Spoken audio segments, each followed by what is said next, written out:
Guys, good afternoon sa inyong lahat. Ito, nag-visit tayo dito sa magulang ko. Tara, samahan niya ako magdala-dala dito. Ang ganda ng sarap ng hangin.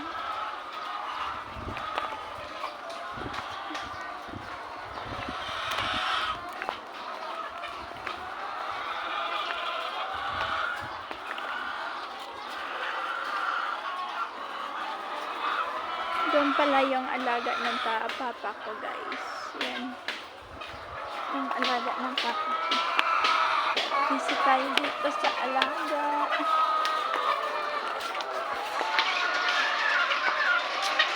Yung pala yung alaga dito. Tapos ayan yung gumagawa, guys. Yan yun sa dati kong kuya ko yan, guys. Yan pala yung dating bahay ng kuya ko. Yun, oh. Tapos ito dati yung alaga nila yan. Dating alaga nila yan. Tapos, ngayon wala na ang alaga. Lumipat na dito. Tapos, nag-aalaga na dito yung papa ko. Sila na yung nag-aalaga. Kaya, nung first time ako na pumunta dito, guys, nung 2018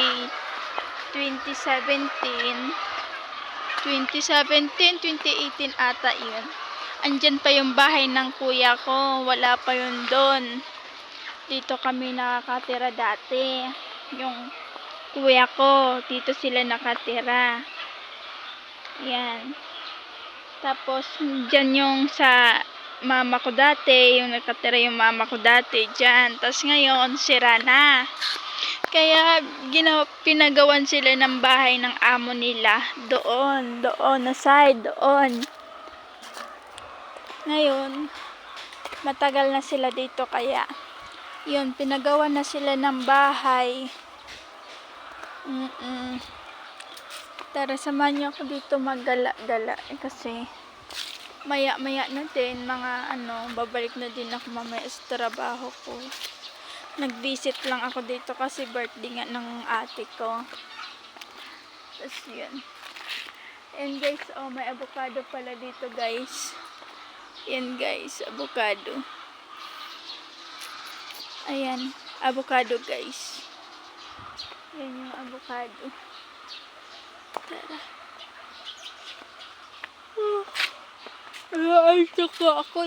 Inaatok ako eh. Tapos parang mamaya makatulog ako, makagising ako ng alas 6.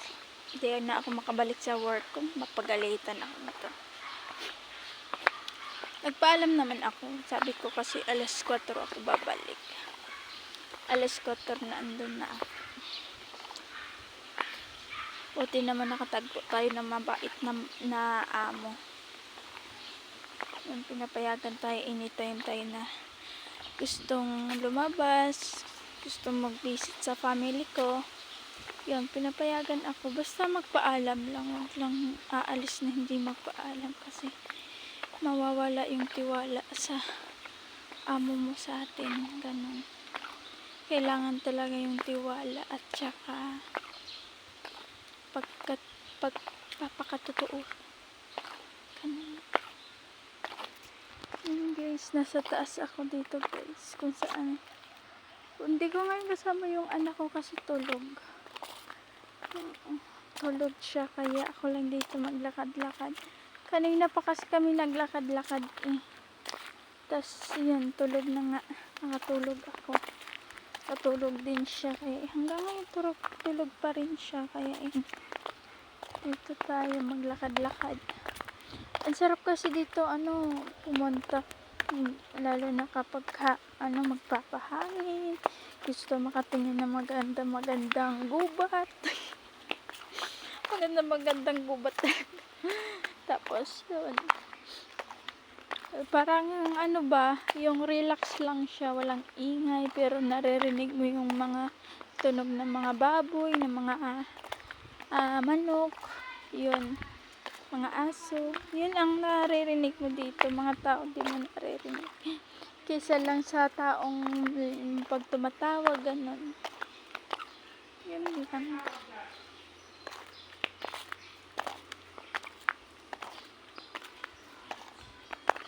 busy tayo minsan sa ating pamilya, guys. Huwag palaging trabaho. Lalo na sa may mga anak. Hindi ko naman napapabayaan yung anak ko dito sa magulang ko.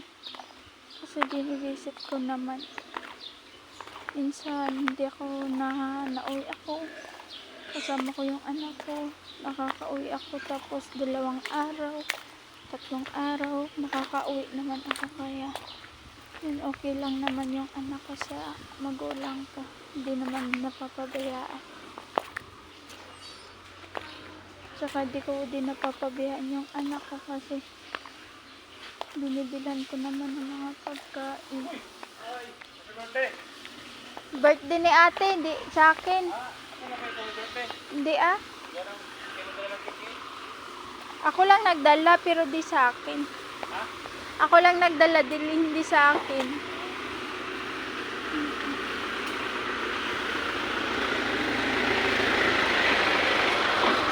Yan guys, hanggang dito na lang